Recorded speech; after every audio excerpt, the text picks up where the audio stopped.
Ladies and gentlemen, welcome back to the Hard Count Football Podcast Live.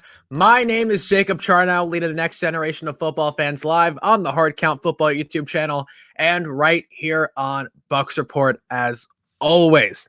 Today, I am extremely excited to be joined with Andrew Faubert of the North Sports Dynasty. Go check that out. Season 3 is out now. I am so excited. The Ginger from up north to talk about. We're going to do a little a fun activity. I don't want to spoil anything yet, but draft heads, just be ready because it's going to be a lot of fun. But while we wait for Andrew to get in here, let's talk. We're going to talk about mostly every single team, but don't worry. Let's talk about some of the news from this week. Starting off, I want to talk about this. The New York Giants paid Kenny Golladay, $18 million a year for 4 years. That's around $72 million with $40 million of it guaranteed. How do I feel about this move? I have been I have been on Kenny Galladay's side all offseason and all of last season and forever. I've said Kenny Golladay, one of the most underrated receivers in the entire NFL. He was so underrated last year. He got hated for no reason, in my opinion. Right? I understand. He couldn't stay healthy. Could not stay healthy last year. Like four separate injuries, right? Played a total of 4 games, maybe 3 or 4 games, maybe 5. I think $18 million is a lot of money. I don't think there were a lot of teams combating the Giants on the $18 million. But when you have a free agent need that is as big of a need as wide receiver was for the Giants, you pay your guy. Kenny Golladay has been their guy all offseason. They've been recruiting guys, right? They just got Adoree Jackson. They sent Logan Ryan out to go get Adoree Jackson. They ended up pulling him in. I'm actually a fan of this move. I am. I really like Kenny Golladay. I think they're hoping for something similar to happen to Daniel Jones that happened to Josh Allen last year as soon as they got him Stephon Diggs. But I think Stephon Diggs is just a better receiver than Kenny Golladay. I think he fit Josh Allen's skill set more than Kenny Golladay fits Daniel Jones' skill set. Since being honest, we haven't seen anything from Daniel Jones that has impressed me, right? He has the ability to use his legs. I've seen him make a few really good throws, right? Daniel Jones is on the clock in New York now. They have this defense, right? They pay Leonard Williams all this money. They pay Kenny Golladay. They pay Adoree Jackson. They paid guys. Kenny Golladay has an offense, but Adoree Jackson, right? We're going to talk draft, but I think they're going to draft defensively this year. They have the offensive line. They draft Andrew Thomas. He shows up near the end of last year too. If Daniel Jones doesn't impress within the first 2 months, I think they bench him. I do. I think they move on. We haven't heard a lot of it. The Giants are a team we should have been hearing about quarterback conversations about Deshaun Watson and all this and all that and whatever. But we haven't. We heard Daniel Jones is their guy. They're sticking with Daniel Jones. And I understand people see potential. I'm not the biggest fan of Daniel Jones, but he is on the clock right now. He needs to walk in to New York next season, walk into MetLife Stadium with this new team. Saquon is back and impress, or else they are going to move off on him. Because Dave Gettleman knows, and the love-hate relationship between Giants fans and Dave Gettleman is hilarious, but Dave Gettleman knows that he will lose his job if Daniel Jones, if the Giants don't have a winning season next year. And I'm almost positive about that. Moving on. Deshaun Watson. I'm not going to voice my opinion on this Deshaun Watson stuff too much because we don't know what's true. We don't know what's not. But what I'm going to say is Deshaun Watson is now accused of, I think it's 16 different cases of sexual assault towards women. And if this is true, then he is a terrible guy. And it shows, not everyone is who you think they are, right? Because Deshaun Watson has been he's been a public guy, right? Apparently he's very nice, he has a ton of integrity, stuff like that. But then, if it's not true and all this is made up, which whatever, this is one of the craziest attempts at character assassination in the NFL that we have ever seen. And it's crazy. It's crazy the spectrum of what could happen of if it is true, if it's not. It's just an absolutely crazy situation. But what I can say is that Deshaun Watson is probably not getting traded anytime soon until people figure out what is going on. Now, we have Mr. Andrew Forbear in the lobby right now. So let's bring him in just a second. After we get through some of these comments real quick. Johnny Dean says, Hard Count Football. Welcome to the show, Johnny. As always, thank you for tuning in. Christopher Cole, what's up, everyone? What is up, Christopher? Fabian says, let's go. What up, chat? What's up, Fabian? Can't wait for next season. What up, Jacob? What's going on with AB and Sue? We'll talk about that. I think I don't know. I think Foob's in the lobby down there. We'll definitely have a lot more to say about Antonio Brown. I think Sue's gone. I think AB could come back if he doesn't end up on the Seahawks. Ray Kennedy says, can't wait. Sam Darnold and Chet in 2021. Harry says Sam Darnold is going to take the Jets to the promised land. Bet on it, from Harry the Greek. You two really give me a lot of trouble on that. And let's bring in Andrew in here. All right, the ginger from up north. Bring him in. Andrew Faubert, what is going on, man? How are you? I'm so excited to have you on my show for the first time. Jacob, thank you for having me. Volume's all good. You can hear me all good? Perfect. How are we doing tonight, buddy? I'm doing well. I'm excited, right? We have, before I say what we're going to do here, why don't you go ahead? North Sports Dynasty Season 3 is out now. It's exciting. It's a great show. I tuned into episode 1. It was really a lot of fun. Why don't you go ahead, explain a little bit about what North Sports Dynasty is and what you guys are doing over there? North Sports Dynasty, ladies and gentlemen, this is a show that I created 2 years ago. Had to put a pause on it because I just wanted to get some new equipment. I hated just doing it off of my phone. So I took a pause, put some money aside, worked as hard as I could. We got it all here. And now the office is by far the most beautiful thing I could have ever dreamed of. Got my big boards, as Peter Blake likes to call me, and I like to call him Peter King. Thank you. Shout out to Peter King. North Sports Dynasty, ladies and gentlemen, we would like to talk about dynasty football. We do mock drafts all the time, betting lines. We talk all the news across the board. It's basically what I like to do up here in Canada. Dynasty has been my life for the last 3 years. I've been in a championship every single year in every single league I've been in. Whether I win or lose, it's a different story. Shout out Rick Hughes for getting that dub last year. Big one, buddy. Good job. We are just, the dynasty. Dynasty is basically you got to trade those players. You don't just get rid of them every year and draft every time. We draft the rookies coming in, and that's what makes this mock draft season so much fun because there's the mock drafts and then there's the dynasty drafts. Trevor Lawrence is obviously going number 1 in real life, but he is not going number 1 in a dynasty draft. It's just the way it goes. Completely. It's a lot of fun what you guys are doing over there. But did I hear mock draft? I think I heard the word mock draft. I think I heard mock draft, but that what it's time for.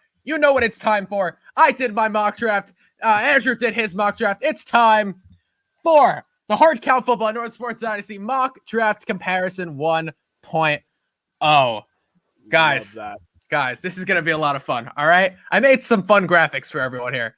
I made some fun graphics, spent a lot of time doing it. I have, what we're going to do, we're going to go through. I did my mock draft, filled it out. I pulled Andrew's from his website and, we're going to compare picks. We're going to compare who we think's going where. All right. Let's start this off here. The number 1 overall pick, the Jacksonville Jaguars. We both have him. We have him selecting Trevor Lawrence, quarterback out of Clemson. I think this is the obvious choice, right? Urban Meyer goes to Jacksonville. He's the surefire number 1 pick. Urban Meyer wouldn't be the coach of the Jacksonville Jaguars without Trevor Lawrence. I think Trevor Lawrence has been the number 1 pick as soon as he graduated for the last 3 years, right? Yeah. We've known that as soon as we found out the year that he was actually going to be drafted, that's when we were like, okay, now we can put him in number 1. Right. People have been tanking for Trevor since 2018, honestly. You're not wrong, buddy. Yeah, and look, that seems like what Jacksonville's been doing at least, and my Jets, who unfortunately they couldn't win the Trevor Lawrence sweepstakes because they won too many games, which was I can't even describe to you what that was like to be a Jet fan this season because it was insane. I've never rooted for my team to lose, right? I love watching my team win, but I hated watching the Jets win this year. I hated it after at that point, right? They beat the Rams. I'm sitting there, I'm like. I'm like, are you kidding me? The Raiders game was absolutely crazy. That was that was so intense, right? I mean, the Jets, we think we're gonna win that game, and then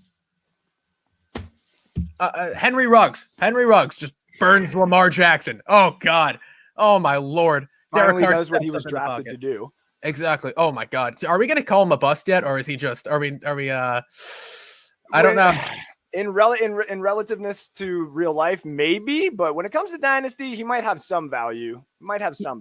He was never a guy though. Like I never had him going pick 11, right? I never had him going there or pick 12 or wherever he went. I had him as the third ranked receiver in the class last year, right? I had Jerry Jeudy as my 1, CeeDee Lamb as my 2, and Henry Ruggs as my 3, which was a lot of people at CeeDee as their 1, and he probably is going to end up being the best receiver in this draft. Actually, no, I lied. Justin Jefferson is absolutely going to be the best receiver in this draft. I forgot he existed, which is, I mean, that shows we know nothing. We know nothing. I mean, I had Laviska Shenault, however the heck you say that, at number 3. And if it wasn't for the injury, he may have actually started becoming that nice utility weapon like, the Washington football team and a couple other those guys have. So, yeah, definitely. I wanted Curtis Samuel so badly. Oh God, we need a utility guy on our team on the Jets. Oh, he would have been nice. I think Denzel Mims will grow into a utility piece, though. I really do. We'll talk about that for sure, because let's move on. Pick number 2, the New York Jets will be selecting, we both have him, Zach Wilson, quarterback out of BYU. Guys, today, Corey Davis has his press conference. Corey Davis, newly signed Jet, absolutely fantastic signing, I think. What the Jets are doing over there is they are signing, there's a theme here, Tyler Kroft, Corey Davis, Denzel Mims. What do all 3 of these guys have in common? They are 3 of the best blocking guys in terms of catching, whatever. The Denzel Mims, Corey Davis alone, 2 of the best blocking receivers in the entire NFL. This is going to be a run-first team. The 49er West Coast offense, the Shanahan offense will be implied, will be used. So expect it. Expect and the culture was solid there too. That's going to be a very, very nice change. I do think Zach Wilson, whether he's a bust or not, because I know some people like to throw in, the what ifs, and always respectable to them. But I don't think if this culture is exactly what we think it's going to be, I do not think Zach Wilson is going to fail, because his parents. It's hard to fail. It's hard to fail in this offense. We see Jimmy G, who I'm not a huge fan of. I've been very vocal about how I don't think he's a great quarterback. I think that he's fine. I think he's fine for that offense. I don't think he's a great quarterback. Now, what I'm saying is take a quarterback that I think is going to be better than Jimmy G with a better arm and more accurate, and put him into that offense, and he's making throws that you haven't seen. You're going to be looking at him and being like, it's going to have a Tannehill effect. You're going to be like, wow, Where was this guy? Where has this guy been? Why were people doubting him? And I think there's a real chance, and it's crazy to say, I think there's a real chance Zach Wilson has a better career than Trevor Lawrence, and that's only because of the location he's going to be, right?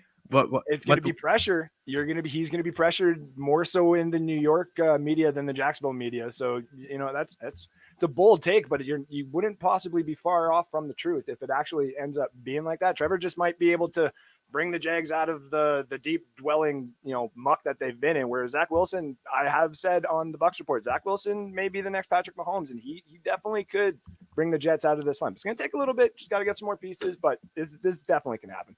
He definitely looks the part. I mean, and his uncle, we have that connection, sponsor of the Jets, JetBlue. Zach Wilson's uncle is the founder of JetBlue. That's a little factoid in there. It probably means nothing, but it's fun to throw it out there for whatever. For words I can't say on here. I'm trying to think of words. This is a PG-13 show here, man. I don't know. All right, let's move on here. Number 3, the Miami Dolphins have the pick. They trade it with Houston, which is embarrassing. It's crazy that the Dolphins even have this pick. Houston, I don't know what you're doing over there. But this is where we differ. The first pick where we differ. Mm-hmm. I have the Miami Dolphins selecting Kyle Pitts, tight end out of Florida, and you have them selecting Penei Sewell, who is the top offensive lineman in this draft out of Oregon. And I like your pick. I do like your pick. I love Penei Sewell, and I think that he's going to be a tank. But I'm looking over in Miami, and I'm saying, I don't think they're going to draft a receiver, because they just get Will Fuller. They still have Devontae Parker. And I think receiver is a position that you can address in later rounds. You don't need to go pick 3 on a receiver when you have this much talent there. But imagine, and I know you have Mike Gesicki, but you could go after Kyle Pitts, who is, no matter where he goes, I think he's going to be a monster. And I think that's kind of the general consensus, right? Yep. Yeah. Yeah, he's going to be a really, really good player. And I think to just load up on Tua's weapons, and I understand offensive line is important, but there's a few additions there on the offensive line right now. I think I think Kyle Pitts would actually be a really good selection. Go ahead, explain Penei Sewell for the Dolphins. I mean, you're not wrong with the Kyle Pitts pick, though. I mean, Kyle Pitts on that would, it looks like a couple of teams want to go with this double tight end set, aka the Bucks, and a couple of the other teams out there. Or just loading up on as many tight ends as you can, because you can use them out in different types of schemes and positions. And Kyle Pitts does seem to be a massive. Take the wide receiver away from Calvin Johnson, just the title and stuff like that. This is what this kid looks like he could eventually develop into, is a Calvin Johnson B type of player, where you just throw the ball around that area where he is, and he's going to bring it in. And with my pick with the Penei Sewell, is the offensive side of the Dolphins looks really, really good right now, respectively. Right. And I do know that they got pick number, 18 or 22? I think they have 18. Yeah, so 18, and then they got 32 or 33, 34 or 35. So they can start getting the offensive weapons around there, because teams will start trying to get back into the first round to start getting some of these talent that will be left over, because it will be a deeper, offensive line, and edges will be kind of gone before pick 17 and 18, just because people will need them because they can't get them in free agency.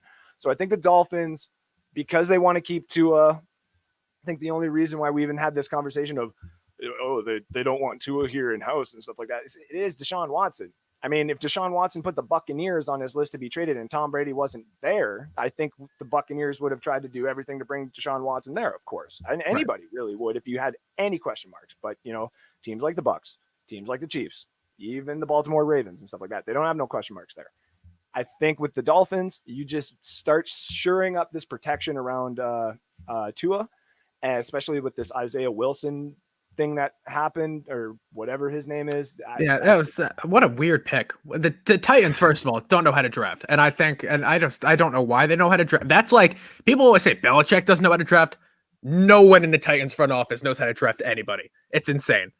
Deeper, they're not too bad, but no, when they made that pick last year, my mock draft wasn't looking too bad, and then they started making that pick, and I'm like, what are you guys, the Raiders all of a sudden? Is it Clelin Ferrell at 4? And, so random, such a random pick.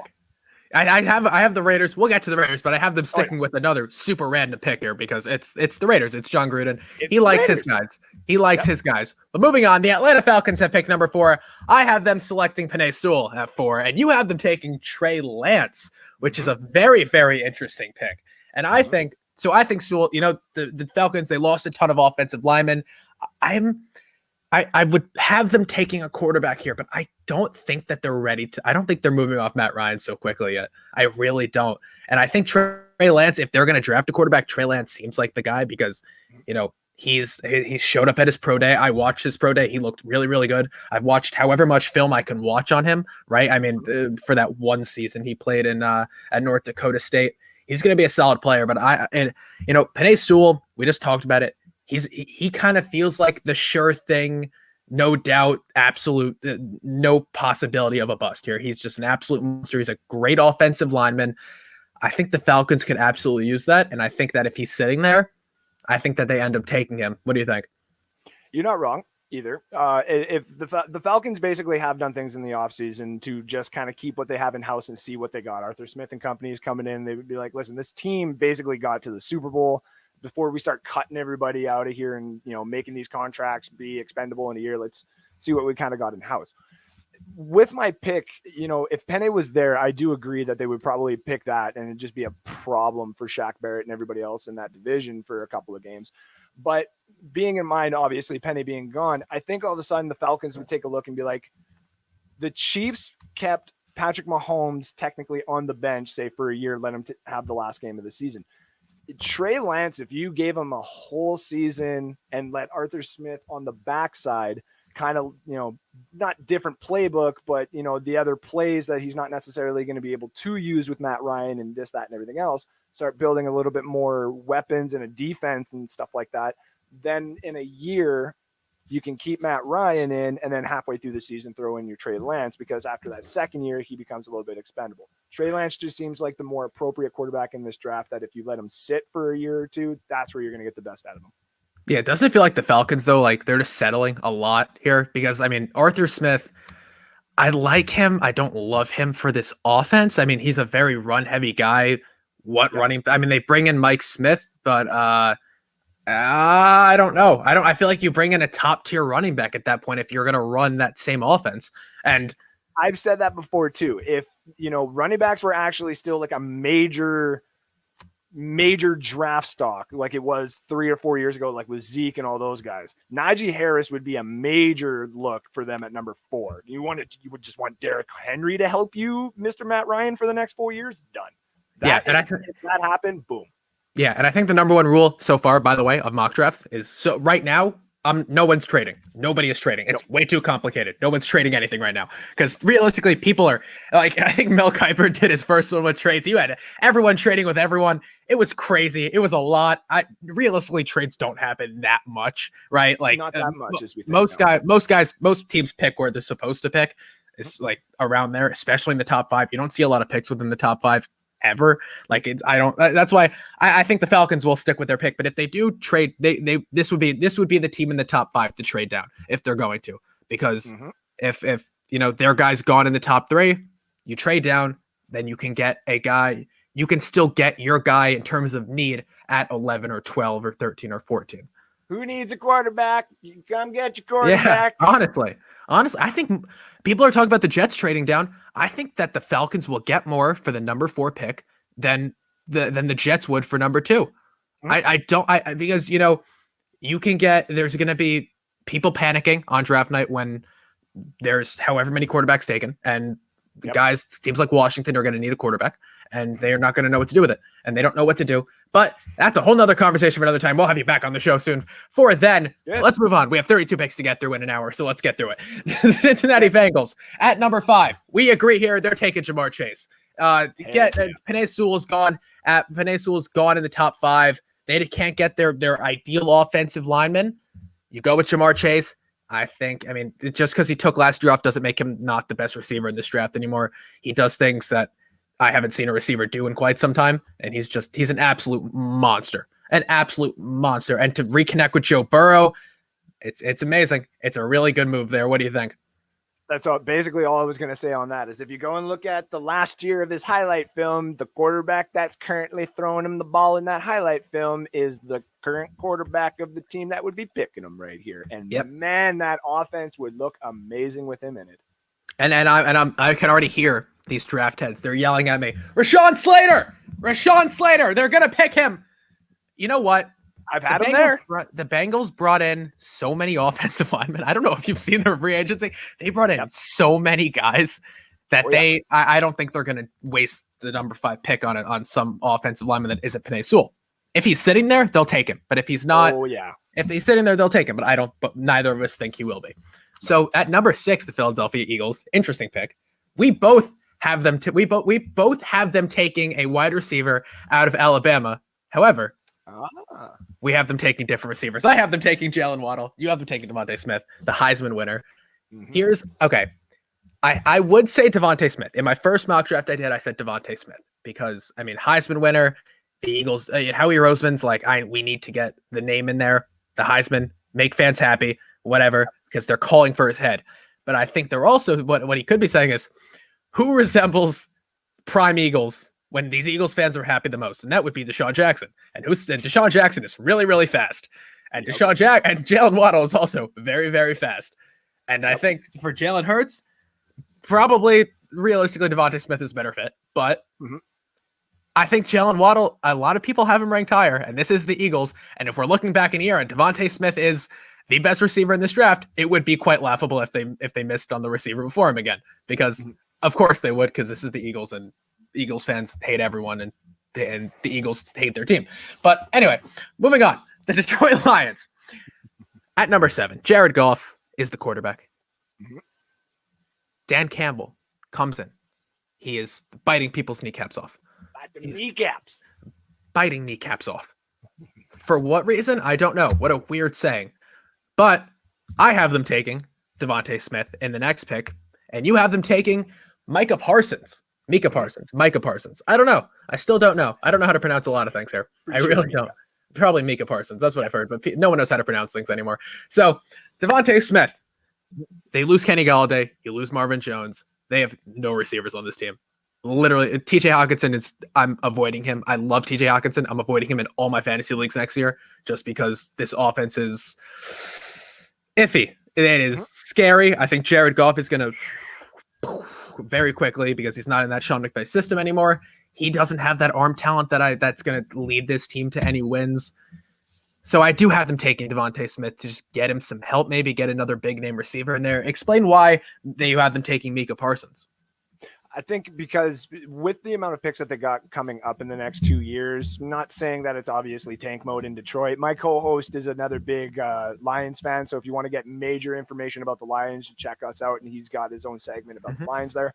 But they need to build a defense. I mean, you look at all the offenses, especially the fact that it's terrible, but the conference that they're in and the offenses and some of the players that they have to deal with, you are not going to stop Dalvin Cook with the amount of guys that you got. You are not going to stop Aaron Rodgers. You know what I mean? You might stop the Bears a little bit, but you're not going to stop Allen Robinson. Doesn't matter who's throwing him the ball. So they just got to start getting some sort of defense going. And Micah Parsons right now is the best linebacker edge. He's kind of like a Shaq Barrett if you put him in a 3-4.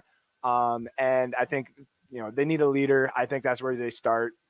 That guy looks like he's going to bite some kneecaps. I mean, I'm going to be honest. I've had Micah Parsons. I had going 4 in my last draft to the Falcons. I think he's going to be, honestly, I think he's going to be Khalil Mack. I think he's an absolute monster. I've been a fan of him. I've been a fan of him since before last year. I mean, just forever now. He's an absolute tank. I think that's a great pick for them. I think that they absolutely need to rebuild this defense. And if they're going defense, I think Micah Parsons there is a fantastic option. Moving on, number 8. And also, first of all, I'll say it is tank season in Detroit. They're going to lose a lot of games. They're going to have the number 1 pick next year. It's either them or the Eagles. I'll make that call right now. But that's a good one. I know. We could be talking about 1-2 Lions, Eagles. Here, back-to-back picks. All right, moving on. Number 8, the Carolina Panthers. We agree here also, which is interesting. We have them taking Justin Fields, quarterback out of Ohio State. I mean, the only reason I have Fields going here and not earlier is the Jets could. I know we understand Zach Wilson is our number 2 pick and he's some people's number 1 ranked quarterback. Guys, Justin Fields is still a great quarterback. Like, don't be surprised if the Jets sit there at 2 and take Justin Fields. Don't freak out on draft night. I will. I'll freak out on draft night, but you don't freak out on draft night if the Jets take Justin Fields.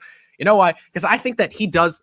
There's a lot of mechanic problems that people see in his film. A lot of decision-making problems that we see. And people are judging the helmet again because he's from Ohio State. I think that's complete BS. You can't do that. You can never do that. Whatever.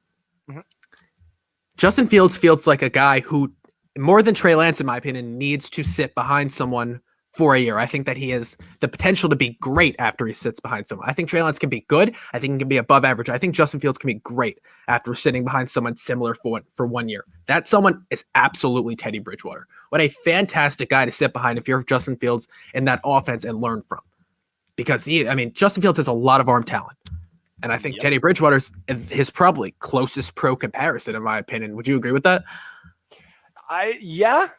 I mean, I've compared Justin Fields, if we're just talking all quarterbacks, that have ever existed. Right now, to me, he looks like a Donovan McNabb. And Donovan, that's not, some people might think that's a bad thing. No. Donovan McNabb was good if, and I understand that he had Andy Reid. If he himself wanted to work on the mechanics of himself a little bit more, he would have been elite. Justin Fields, you watch that one game, I do believe it was against Clemson. It was against Clemson. And he was getting destroyed. And there, his wide receivers had left and this, that, and everything else. And there's injuries all across, and he's limping on the damn field. And this guy's got heart. And in my opinion, you want to talk about a scary place for him to go and develop. They are building a defense in Carolina. They have an offense. They can build the offensive line. They can add to it. They are building the defense, and it is getting scary. They did a respectable job against the Bucs twice a year. I've been saying it. I mean, if there's any team in this division who's going to compete with the Bucs next year, it is going to be the Carolina Panthers. You're saying, people are saying, well, you're right. Andy Reid. He had Donovan McNabb have injury. Guess what? Justin Fields would have Joe Brady. Joe Brady didn't get a head coaching job. Joe Brady's he's such a good coach. Him, Matt Rule, and this Matt whole Rule. team is just they're genius. And the Jets could have had that, and they don't. And it's so sad. Oh my God. Put it this way: if the one thing as a Buccaneers fan that I am scared of is if the Panthers get Justin Fields or Trey Lance, they get any two of those guys, that is going to be trouble for the tail end of Brady's career. Yeah, and I've seen some mock drafts. I mean, I've seen mock drafts where like, oh, I've seen some bad ones. I've seen some really. I'm sure you have too. I've seen some bad ones. People are having the Justin Fields are going. It's going 3 to the Dolphins. I've seen. Oh boy, I've seen crazy things, but that one would just. All of a sudden, you're going to have an Ohio State and an Alabama quarterback. One throws right-handed, one throws left-handed. Both have the same mentality of competitiveness. That's not a good thing to have down there. Oh boy, yeah. I'll be live on draft night, so that'll be fun. We'll definitely get my live reactions there. Oh boy. Moving on. Number 9, the Denver Broncos. I have them taking Trey Lance, and you have them taking Patrick Surtain. I think both. I mean, they need a corner, right? I think to be fair, I will preface it with this. Your mock draft came out before all the free agency wave happened, if I believe so. Yep. So the Broncos hadn't really gotten any corners. They were about to lose all their guys. So Patrick Surtain still would be a great pick if they picked him at 9. I think you can never have enough corners. You can never have enough linebackers. Those are 2 positions I think you can never have enough of them. Same thing with offensive linemen. 3 positions. You can never have enough of them. You'll see that in the rest of my mock draft because it happens a lot. You're going to be like, wah, rah, rah. But everyone calm down. It's okay. It's okay. If Trey Lance falls to the Broncos at 9, we are all not anyone in the NFC South. I'm talking the NFL is in trouble if Trey Lance goes to the Broncos. Man, and people are like, do you think that the Broncos are sold on Drew Lock? No way. Trey Lance is sitting there. Nope. Yeah, no way. And I think that they don't throw him in day one. They're going to sit him. They're going to sit him behind Drew Lock. Who cares if he learns a lot? He gets to experience the game. I think that's a common misconception in the NFL is he needs a veteran guy. No, he just needs, sure, you can have a veteran guy. It definitely helps. He just needs to watch the game. The jump from college to the NFL, not as big as it used to be, but it's still a big jump, obviously. Yep. So you need a guy there to learn from, whether it's a coach or a quarterback. Doesn't matter if it's a Flacco that's, burnt out in the league. It doesn't matter if, John Elway at 54 decided to put the helmet on and start throwing again. If you're watching a guy take real live reps in a real live game, you are learning. Exactly. I completely agree with you. Moving on. Number 10, the Dallas Cowboys have the pick. I have them selecting Patrick Surtain. You have them taking Mac Jones, which you'll hear about. I'm sure you've heard about that one. I'm sure you have. I think Surtain, I just have him falling there. They need defense badly. I think their offense is elite when they have Dak in there. I mean, we see him throwing for however many yards, and he only needs to do that because this defense is absolutely atrocious. I almost had them taking an offensive tackle here, but I think corner is, I think when you have a lockdown guy like Patrick Surtain, you take him there. He's better than I think whatever offensive linemen are left in this draft. So I like the Patrick Surtain pick. Explain the Mac Jones pick. This is all you. So this obviously, like you said, this came back in the day. But even if you're Dallas and you're sitting at number 10, you've got Dak to this multi-year contract and stuff like that. Obviously, you can go get the best defensive player. And if Jacob's mock draft were to actually happen and Patrick is sitting there at number 10, everything I'm about to say is out the window. There's a couple players that if they're sitting there for the Cowboys at number 10, everything I'm about to say is out the window. But if those players are there, they're not grabbing a receiver. If Kyle Pitts is there, they're obviously grabbing Kyle Pitts, but he ain't falling there. If Mac Jones is there, you could take him, you could develop him, and then you could trade him. Or you obviously keep him behind Dak Prescott. And this is Jerry Jones being like, I've paid you. But now you got to prove it. And if you don't prove it, remember, I parked Romo's butt on the bench for you. And Romo's name is still more prominent than yours. I can do the same thing if I know that I'm going to get the next Josh Allen possibly to sit there and develop. So possibly. Yeah. Yep. No, it's definitely, I mean, I don't know what I would do if Dallas selected a quarterback. Just the clowning. So many people. Just the clowning. of the Dallas Cowboys for them Mhm. to take a quarterback. Oh boy, Skip Bayless the next day would be having a field day with that one. All right, I would love to- all right. The New York Giants have pick 11. I have them. I don't know if Micah Parsons is going to fall to 11. If he's there, they're taking him. But you have them Oh, taking yeah. Kwity Paye, who I mean, the edge out of Michigan, fantastic player. We already talked about Micah Parsons. Go ahead, talk about Kwity Paye a little bit because I have him going a little bit later. So my other co-host there is also a big Michigan guy. Basically, anything from Detroit, he's big fan of. Unfortunately, Unfortunately, very. Don't let him hear you say that though. He basically told me about this guy, and he showed me this guy. And if you want to talk just about like a smaller, little bit more of an attitude to him of what Micah Parsons is, Kwity Paye, man. Kwity Paye is going to be a problem for offensive linemen and offenses just in general. And really, honestly, he can go at number 3 and he can go at number 33. He has that, that bust potential only because of, the size that some of these people don't necessarily want and the length that they would want in the edge rusher for some of these teams. And if you just look at the board where some of these guys would be getting picked and what they want and this, that, and everything else, Kwity Paye could fall. But honestly, he won't. If he's sitting there at number 12, somebody's trading up to get him. He's sitting there at number 9 even. Someone's probably going to trade up and get him because this guy is quick. It is basically like having a weasel. And I mean this in a nice way. Having a weasel on your defense. Everybody else is big and this guy's nice and small and he can just get right through those cracks and he's going to destroy your quarterback, destroy that offensive line. It would be really nice to see him there. Yeah, and that fit with New York. Wow, that defense is defense. Yeah. Well, I'm going to talk about the Giants a lot this offseason. They're a team. They're a very interesting team. I did before. I'll talk about them more. They're an interesting team. I think that's a great fit for him. Number 12. Speaking of Kwity, never mind. I honestly before I thought I had Kwity Paye going 12 to the Niners. I thought I did. I don't now. I have. We both have them taking a corner. I guess I have them taking J.C. Horn, the cornerback out of South Carolina, and you have them taking Caleb Farley, the cornerback out of Virginia Tech. J.C. Horn has shot up my board so quickly. It's been insane. Caleb Farley fell down to my number 3 spot only because of this weird. What happened today? Something came out. He was having some sort of surgery and whatever. And I saw that. I just got weird home too, and I was going to check into that. Yeah, it's a weird thing, but both these guys, both great corners. We agree the Niners need a corner. I think they end up taking a corner here. Absolutely. Sure. Number 13, it's the Los Angeles Chargers. I have them taking Rashawn Slater. Once we agree on the position, you have them taking Christian Darrisaw, offensive lineman out of Virginia Tech. Slater's a great pick. So is Darrisaw. These both great guys. Get Justin Herbert that protection that he deserves, that he needs, and he'll develop into. Oh boy, I'm worried. This team has so much potential, and they're Justin Herbert, and it shows. I mean, the fact that people had Justin Herbert, Tuba's going to be the best quarterback in this draft. Oh, last year. Oh my God. Yeah, Justin Herbert, the flat-footed through like 67 yards last year, and no one said a word about it. And now look what he's doing. So yeah, Family Channel is the best quarterback out of this draft so far. So yeah. Yeah, absolutely. Moving on, the Minnesota Vikings. I have them taking Azeez Ojulari, the edge out of Georgia, and you have them taking Wyatt Davis, who I don't have.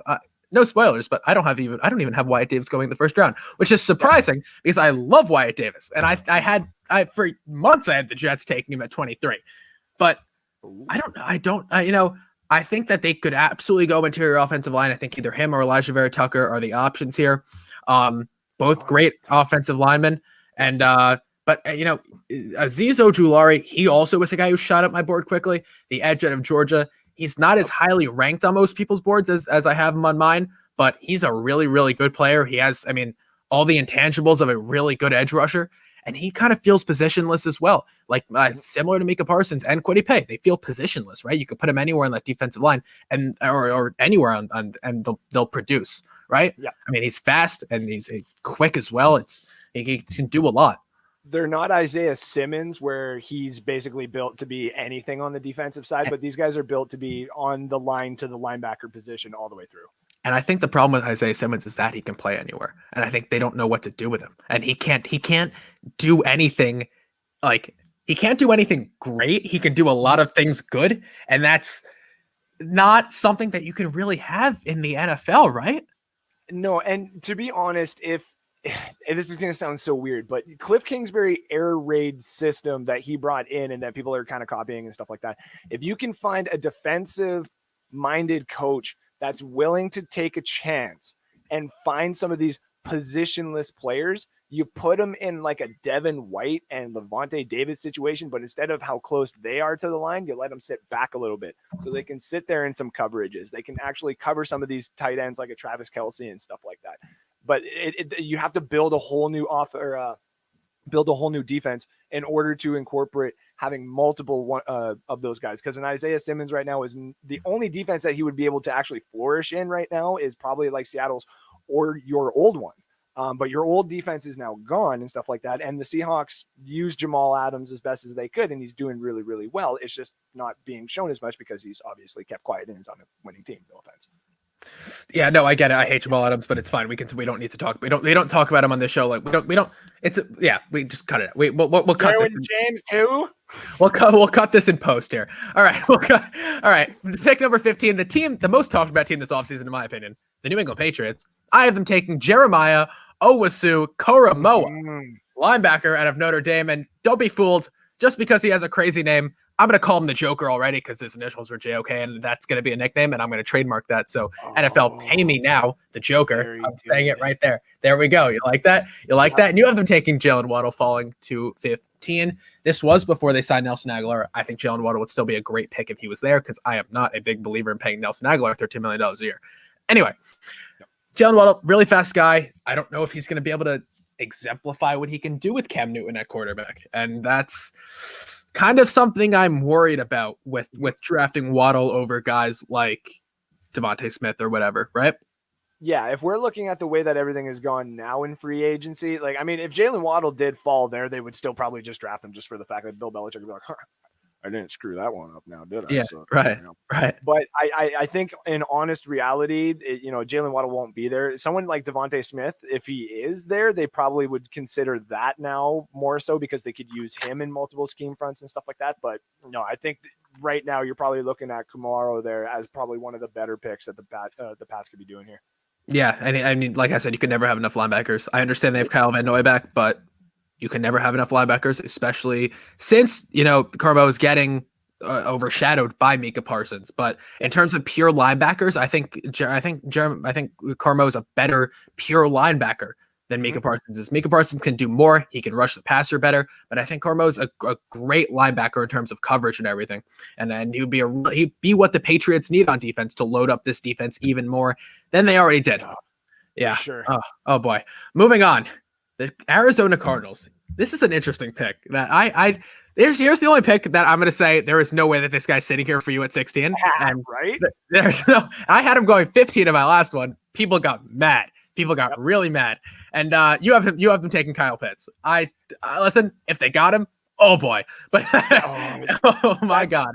So basically, that's what I've said before, is if this draft were to happen, just, obviously, again, this is, my old one, but if this was the way that the draft the way that everything would have fallen, that people just, for some odd reason, were like, I don't need a tight end, I'm just going to pass and I'll get the wide receiver instead. Arizona would probably trade with the Pats everything that they had if Kyle Pitts was still on the board. He'd be like, just take it. I don't just give it. Just give have all of it. Like, you want to see Kyler Murray and the Arizona Cardinals, and not only that, the air raid offense flourish in the way that it was built to. My goodness, you're going to put Megatron in that system.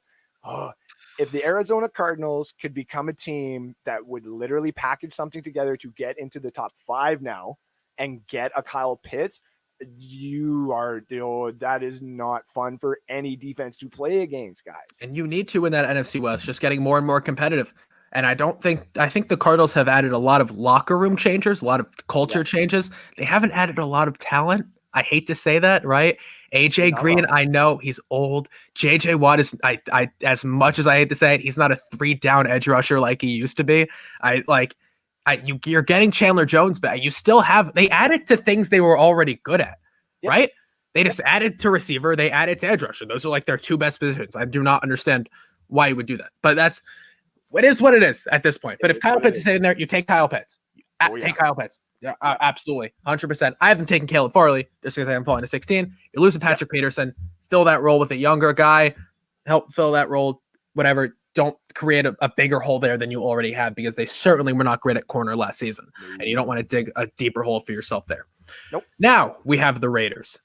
The Raiders, You have them taking Koromoa, who I had them taking him in my first draft. I have them taking Christian Darrisaw because man, they got rid of every single offensive lineman they had, and Derek Carr's gonna die, and it's over.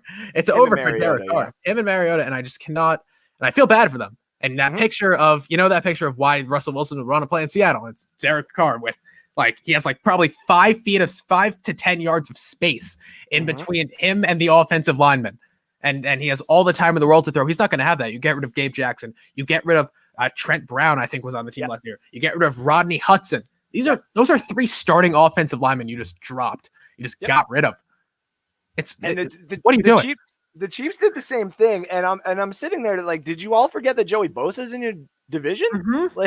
Did you all forget you got multi-million, you had a $500 million quarterback that one of those teams has got to play twice? What are you guys doing? Yeah, and Von Miller's still in that division. Bradley Chubb coming with a vengeance next year. Oh, this team. And people are sleeping on Bradley Chubb, and I would say, do not sleep on Bradley Chubb. Do not sleep on Bradley Chubb. Do not sleep on Bradley Chubb. Yeah, absolutely not. You heard it here first. Do not sleep on Bradley Chubb. Number 18, the Miami Dolphins have another pick. You have them taking Christian Barmore, defensive tackle out of Alabama. I have Kwity Paye falling all the way to 18, which is certainly possible. Like you said, he could be a guy who goes anywhere from wherever to 13 to 33. Yep. Man, if this Dolphins team got a good edge rusher, I do not want to be anybody in the AFC East. I don't. I mean, those 3 defenses between the Dolphins, the Patriots, and the Bills, and the Jets. I can't say it, but soon that Jets defensive line is getting up there, though. Carl Lawson, what a great addition to that team. And Quinnen Williams, John Franklin Myers is a name you don't hear a lot about, but he's up and coming for sure. You'll hear about him. Foley Fatukasi is a great he's a great run stopper. Jets, all these defensive lines in this division are really good. To add Kwity Paye to that Dolphins team, bro, I'm very scared. Very scared. That's a problem for sure. Either way, any defensive lineman, Christian Barmore, to put him with Christian Wilkins, that's a scary one too. Anybody to add on to this Dolphins defense would be rough, and I do think they go defense at 18 if they're going offense at number 3 for sure. Yeah, number 19, pick 19. This isn't. I have Washington. Everyone has Washington taking quarterback here. I don't, because quite frankly, there's not one here that I think Washington wants. I think they'd go offensive line. They need one. Tevin Jenkins is the best offensive lineman remaining, I think, in here so far. You have them taking J.C. Horn, adding to corner. Listen, this quarterback is a position of need. I think they go quarterback next year. I think they're going to reassess this Russell Wilson situation next year because I don't think they're trading him this year. I think there's a lot, expiring contracts. Let's say the Jets give Sam Darnold another year. You can get him as a free agent next year instead of having to give up another pick. And Ryan Fitzpatrick, man, he's a gunslinger. He knows how to play football. And this is a young team that needs a leader that isn't whoever they had last year. And Dwayne Haskins or Alex Smith, because Alex Smith, great story, not a great quarterback anymore. Ryan Fitzpatrick can come in winning games with the Dolphins with a great defense. He can certainly win games with the Washington football team to compete with a little bit more competitive NFC East this year. I don't want to say anything, but I think they'll certainly be a little bit more competitive in terms of wins than they were last year, right? Yeah, no one's winning that division with a losing record this year coming up for sure. Yeah, definitely not. All right, pick number 20. I'm going to have to explain myself on this one for sure. I have them taking Mac Jones. You have them taking Elijah Vera Tucker. Okay.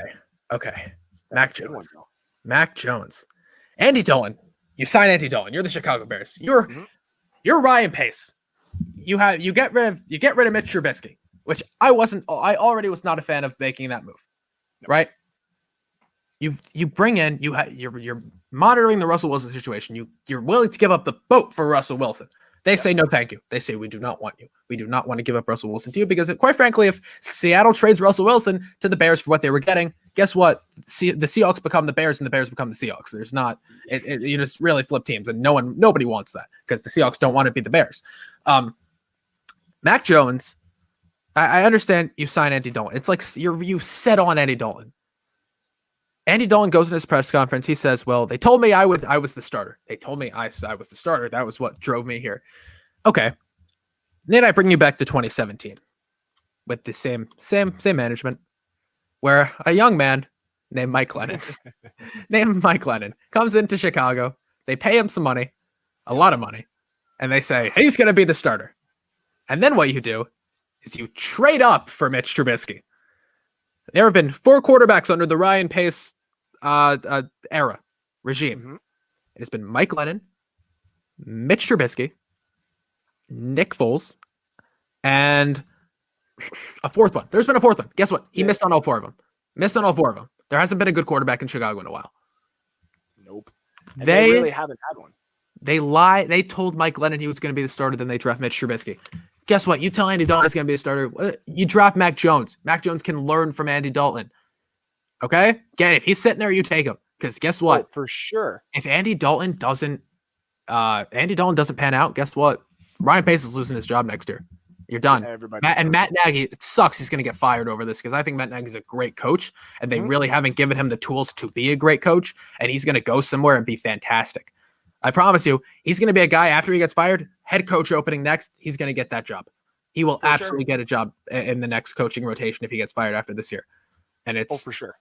But Mac Jones, man, the fact that you can develop him there would be, and if he fell to the Bears, my goodness gracious, imagine putting and when I say poor man's, it just means because they haven't developed into, what the potential could be, but you put a poor man's Josh Allen into there, you don't play him in the Matt Nagy era, or maybe he comes in halfway through the season. You kind of have a Chargers situation where Anthony Lynn was a really, really good head coach. He's just not the right coach to develop a really good quarterback. So if you have him and he's there, you go get yourself a nice head coach. I couldn't have said it better myself. And you have them taking Elijah Vera Tucker. Absolutely great interior offensive lineman. I have him going in a few picks. Yep. They just want him. They just want him to fall there anyway. They've already basically said it. There is an article out there where they basically said, if he's there, he's ours. That's yeah. I have him going soon. Very soon, actually. And we'll get there. We'll get there in a sec. I have, the Indianapolis Colts. Man, if they got Gregory Rousseau. Oh my God, if they got that defense. That Colts defense. I did a video. I made a video on YouTube before I did my live show and everything. I said, here are my top 5 sleeper teams heading into next year. The Indianapolis Colts were number 1. They were number 1 on my list because of this defense, because of DeForest Buckner and this linebacker core, which, oh my God, why do people not talk about the Indianapolis Colts linebackers? Darius Leonard is already the most underrated star in the entire NFL. To add on to that, Bobby Okereke he's a great player in coverage. He can do it all. Yep. And just this defensive line is disgusting. These corners are fantastic. And these safeties, Malik Hooker's fantastic. These are a really, really good team. And they're young. They are so young. It's so scary. And now they have Carson. This team could make an AFC championship run next year.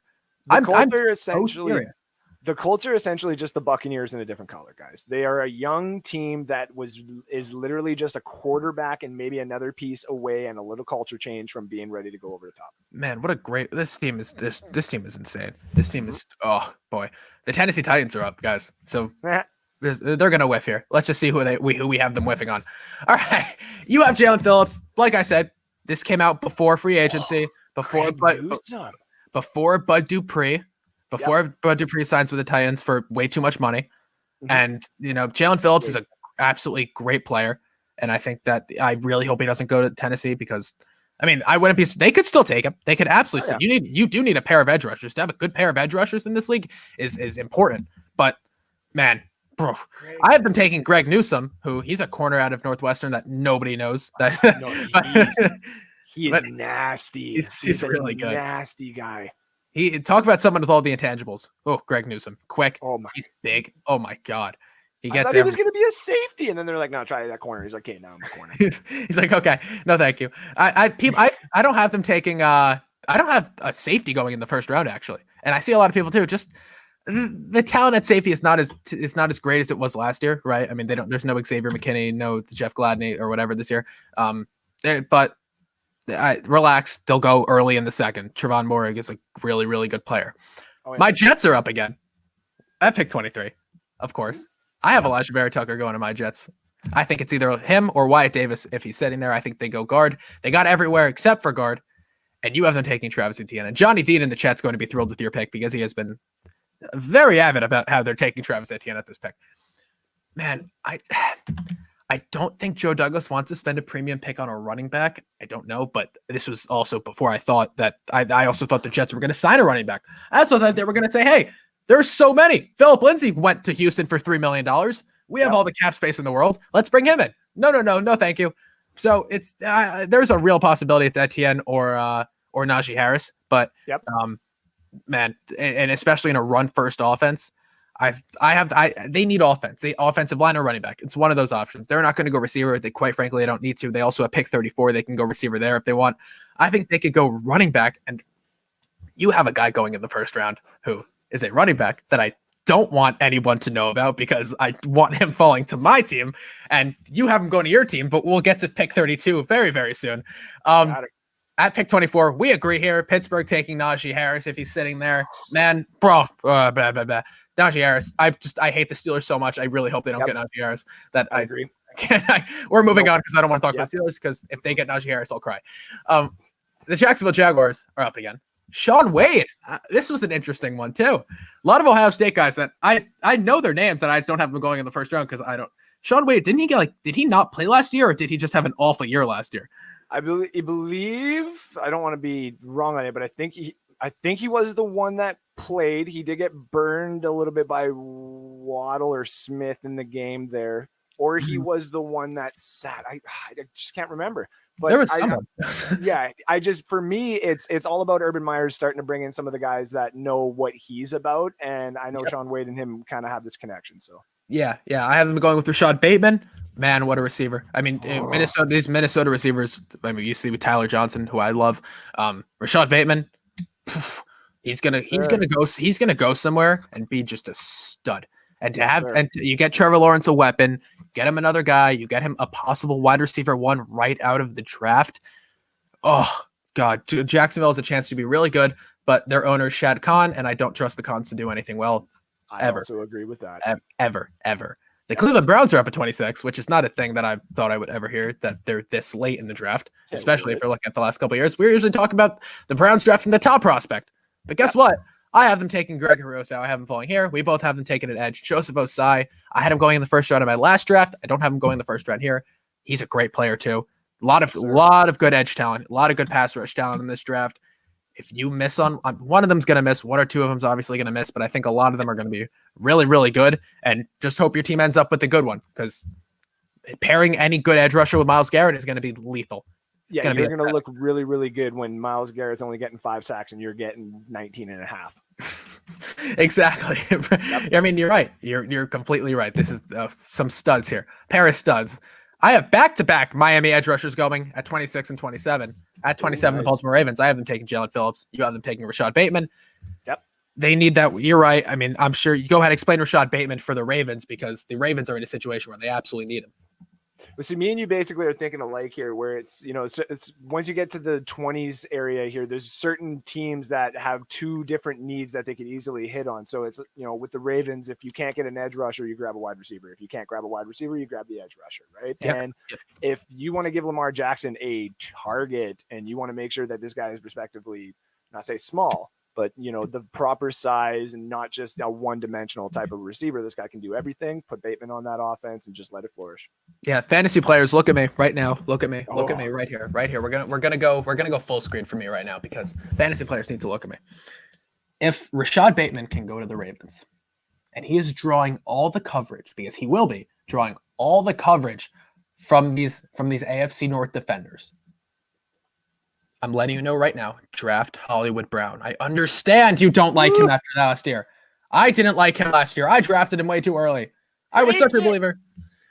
Draft Hollywood Brown. He's going to go off. He's going to have a great year if they draft a wide receiver in the first round next year. Not wrong, buddy. You are not wrong. That is something that you got to start looking at. All of a sudden, if a wide receiver like that is sitting there for him, you start looking. Yes. Oh, boy. It's scary. It's very scary. This Ravens team has a lot of potential. And people, okay, I hope you agree with me here. Lamar Jackson, way overhated, first of all. Why do people hate Lamar Jackson so much? The kid can throw a football. Like well. We didn't even think the kid was going to be this when the Baltimore Ravens drafted into the first round again to grab a quarterback that everybody was like, really, RG3 thing. But no, guys, the kid was drafted for the system. And once somebody is drafted for a system and they put the system around them, they can flourish. So what he's, not everything that you guys thought he was going to be. Nobody thought he was even going to get drafted. So enjoy it while it lasts, because it may not, but it also may last forever.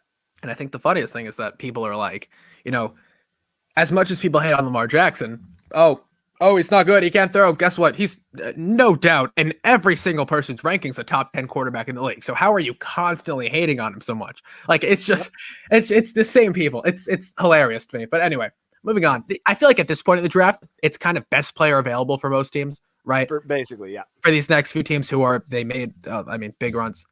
Actually, this Saints team needs everybody. And I'm going to talk about the Saints in just a second. I have them taking Terrace Marshall, the wide receiver out of LSU that showed up with Jamar Chase sitting out of last year. You have them taking Nick Bolton, who I think is a great linebacker. The Saints, okay, once again, and this is not, I am not a Buccaneers fan. I am not biased towards the Buccaneers, whatever. No, you're not.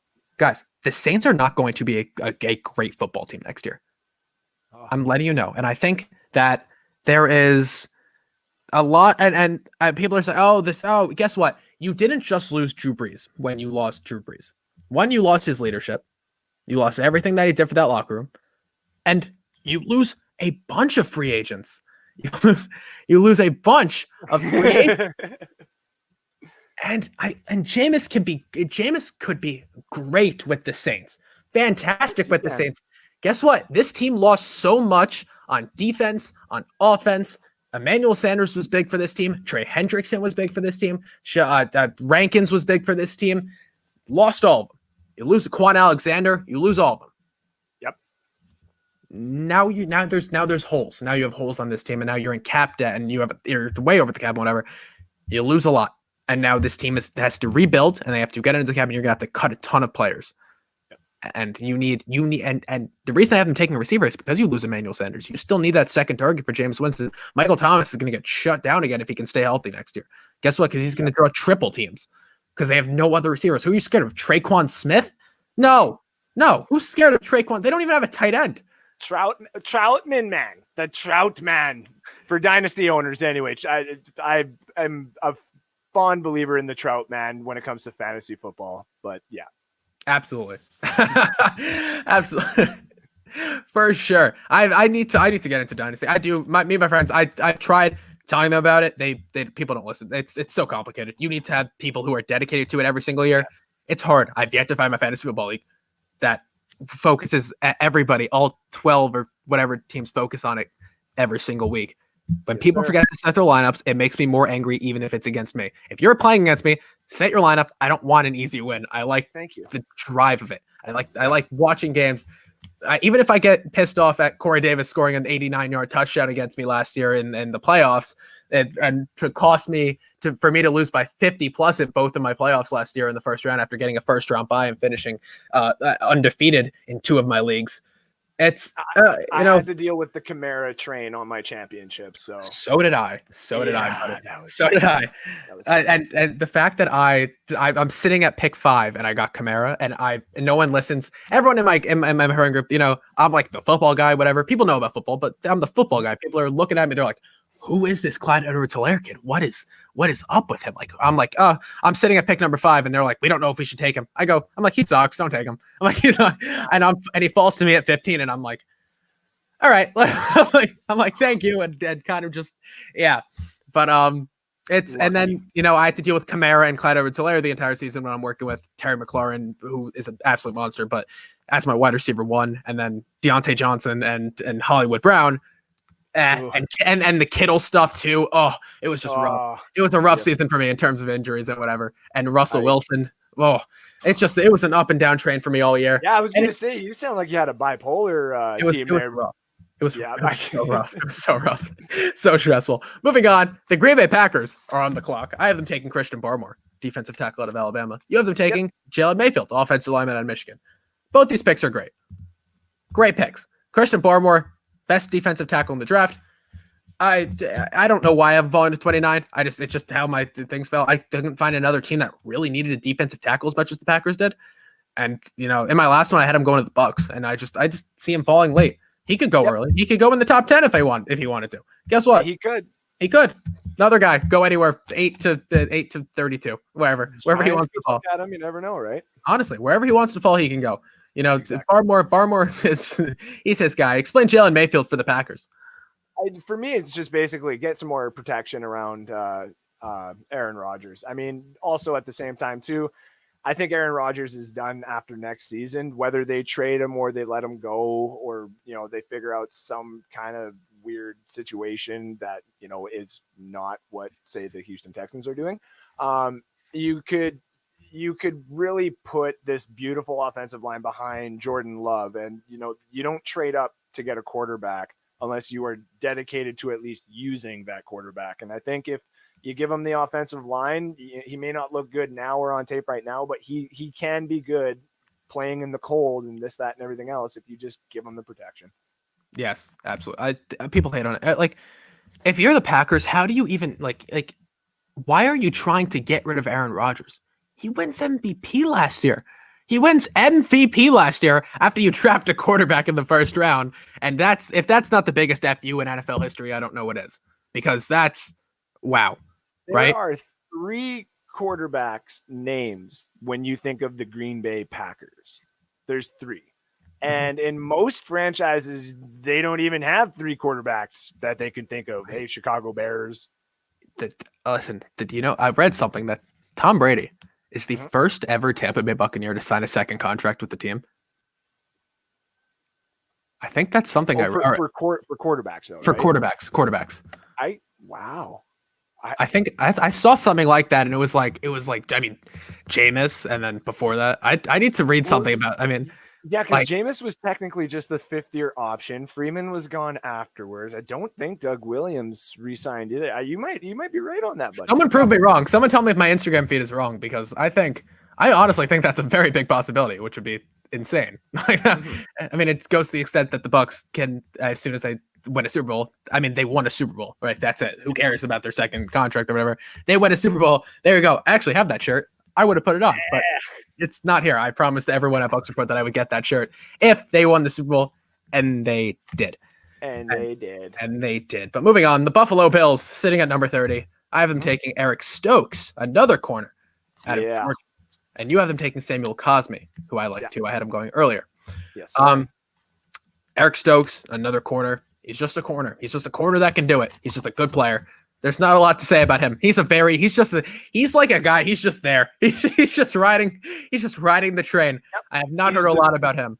He's a good prospect. At the Pro Bowl, or not the Pro Bowl, sorry, at the Senior Bowl, when you watch his practice, he was good all around. He stood out to the coaches that look for like a solid player, just literally all around.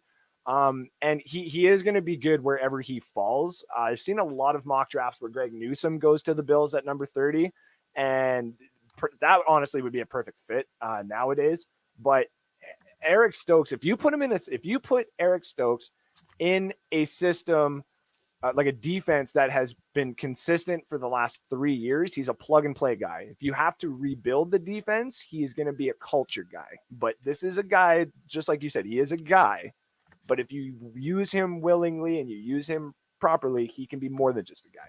Right. And I was right. Yes, Tom Brady is the only quarterback to sign a second contract in Bucs history, which is crazy. Nice. That's insane. Up next at 31, the Kansas City Chiefs. I have been taking Nick Bowen, Kadarius Toney, man. I don't tell anyone about him. Do not tell anybody about Kadarius Toney. He's my pick. Okay. He's mine. Okay. Shh. He's a great player. He's fantastic. He's a hell of a player. He's so good. He's so good. The Senior Bowl, just his tape from the Senior Bowl, and then everyone's like, "Oh, he dropped the ball." He's nervous because he's that good. Guess. If there's any quarterback who he's not going to drop the ball with, I can't think of a better one. I can't think of a better one. I really can't. I had that in my last draft. Actually, I had Kadarius Toney at the Chiefs. And the only reason I have him at 31 is because the Chiefs aren't going to pass at him because they know that they're probably going to, no offense to anybody else out there, it's probably going to be Chiefs and Bucs again in the Super Bowl next year, just based off of talent. And if the Chiefs know that they get the pick before the Bucs, Bucks are probably going to do the same thing that they did last year at number 32. Grab the best offensive weapon. And you tell if Kadarius Toney is sitting there for the Bucks at number 32, oh my goodness gracious. But all of a sudden, if he's sitting at 31 for Patrick Mahomes, oh. Yeah. And the fact, and I'll tell you this, and this is, I'll put it out there now. If I'm sure I met Andrew. We talked for the first time on a show like last week. Like it was like last week. And I promise you that last year, me and you had the same reaction when the Jets when the Jets traded back and still got Denzel Mims. At 59. And we're saying, oh my God, oh my God, how did this even happen? How did that happen? How did he fall? I had him going to the Eagles in the first round of my draft last year. Did he have an injury? What happened? What happened? Did his mom say something? Like, yeah, what happened? What happened? And he's sitting there so sad throughout the entire night. And I'm like, oh my God. It was so sad to watch. Him and DK Metcalf for the last 3 years there, it's just, to me, has been like, how the heck do any of you guys let these guys out of the first round? Anybody? How do none of you guys want to trade into the first round and give this guy a 5th-year option to make sure that he is what he is? Like, that's why I don't trust NFL. I don't trust NFL scouts. I don't know how. Like the fact that Justin Jefferson falls to 20. It's just I come on. How does this keep happening year and year again? It's just quarterbacks. I understand quarterbacks, but like receiver, it's not a big jump. Right? It's the same. I mean, you're still running routes. I get you're going against better corners, but like you can still get open. You're still just as fast as you were in college, right? Like you're still. It could also be just, like the franchise that they get drafted to, or the coach that is there as well. Fit matters for sure. I mean, more than anything. Yeah. But you're also not wrong. There are some of these wide receivers that, I've been so high on before where I'm like, why? Like, why? Like, also, like, at the same time too, there's like Braxton Miller is a name that, not many people know of, and went kind of under the radar, was a 3rd-round pick for the Texans back in the day. And it was like, he was supposed to be one of these big star players because of the quarterback position that he played in and the wide receiver position that he played in at Ohio, but then he phased out. So, there is players out there like that. I really don't think any of the top 3 receivers in this draft are going to be that, but you never know. You never know. Yeah. Oh, and then we have pick 32, and I don't want to show this screen. Do it because I can't do it. Do it. I can't. Because if I show this, people know about him. Yep. People know about this man. Listen, before you show it, I saw Joshua Cole Allen's tweet today about Demetric Felton. I believe that's how you say his first name, and the Bucks being in contact with him. And the first thing I messaged him was, could you imagine the Buccaneers got Kadarius Toney in round 1, and then all of a sudden you can go and get that guy in round 2, but then all of a sudden you can get this guy in round 3, and you got all 3 of them on the same offense? You want to talk about the most disgusting thing that could ever be bred through a draft? Oh my goodness gracious. Show it. All right. Pick number 32, the Tampa Bay Buccaneers have the pick because obviously they won the Super Bowl. Enjoy it. We know what happened. I have them taking Jalen Mayfield, offensive lineman out of Michigan. You can never have enough offensive linemen. He's a great player. Obviously, a lot of uncertainty on this offensive line. He could play any of the 5 positions on the offensive line, which is huge. And so he would be big. But, oh, God. All right. He has Kenneth Gainwell, the running back out of Memphis, he's so good. He's another man. Kenneth Gainwell, I'm praying that you do not, that no one, that you NFL scouts have no idea who he is, because I know you do, and I know he's fantastic. But even after, right? I mean, just people only talk about Najee Harris and Travis Etienne, but Kenneth Gainwell, Javonte Williams, these are dirty. These guys are dirty, and so, these are great. Oh my God. The thing with Kenneth Gainwell is he is on the list of the guys who opted out. That he didn't want to be part of the COVID and this, that, and everything else. You go look at his tape. There's a lot of people who go look at his tape and they're like, wait, what? He played with Antonio Gibson, and Antonio Gibson was a high pick. And if you were a dynasty or just a fantasy lover, you know exactly who Antonio Gibson is. And I've been trying to trade for him, and ain't nobody going to give him to me. Now, all of a sudden, you're going to get the guy who had more carries while Antonio Gibson was playing on the same team.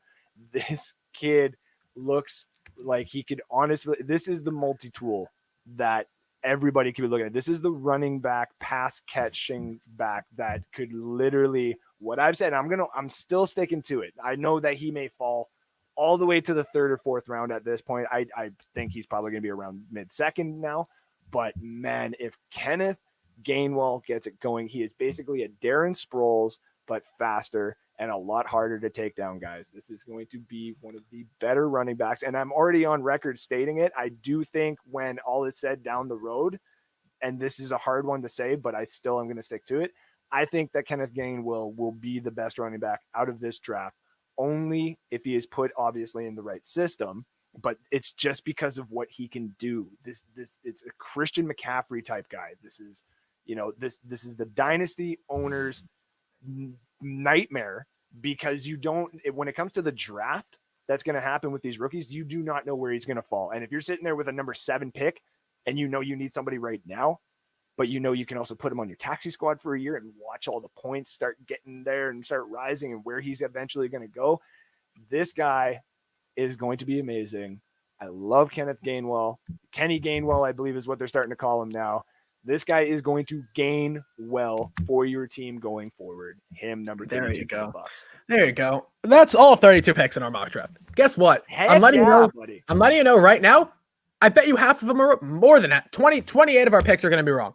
28 of our picks are going to be wrong. But guess what? It's not about the pick. It's about, what this team needs. I think we're more talking about what each team needs rather than who we actually think they're going to draft, right? A few of these guys we know they're going to draft, but I think a lot of these teams need fit over anything. And I think that's extremely important. I got to wrap this thing up, but go ahead. Andrew, Faubert, go ahead. Promote yourself. Tell us where we can find you. Tell us about North Sports Dynasty once again before I let you get out of here.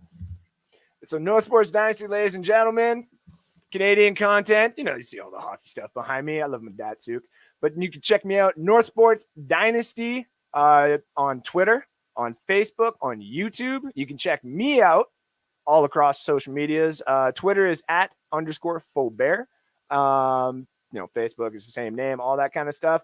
We go live every Saturday at 1 p.m. Eastern Time, 11 a.m. What the heck was that? 11 a.m.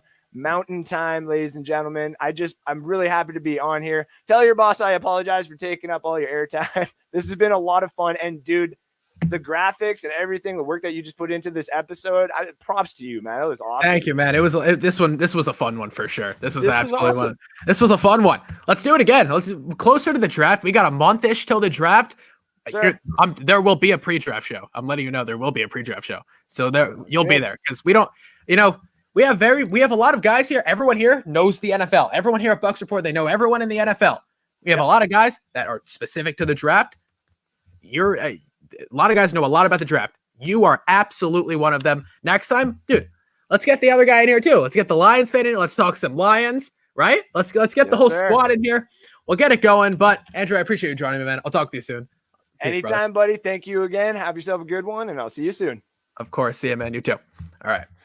All right, guys. That was a lot of fun. Long episode, but it was a ton of fun. And with that being said, we're going to wrap tonight from the Hard Count Football Podcast Live. My name is Jacob Charno. Thank you so much, everyone, for joining me tonight. As always, be sure to follow me on Twitter @Jacob Charno, Instagram @HardCountFootball, and be sure to check out the Hard Count Football Podcast Live every single Tuesday night right here at 7 p.m. Eastern on Bucks Report and the Hard Count Football YouTube channel. Go check out North Sports Dynasty everywhere. It is fantastic. Season 3 out now, guys. Be sure to go subscribe on YouTube and check out other content from Hard Count Football.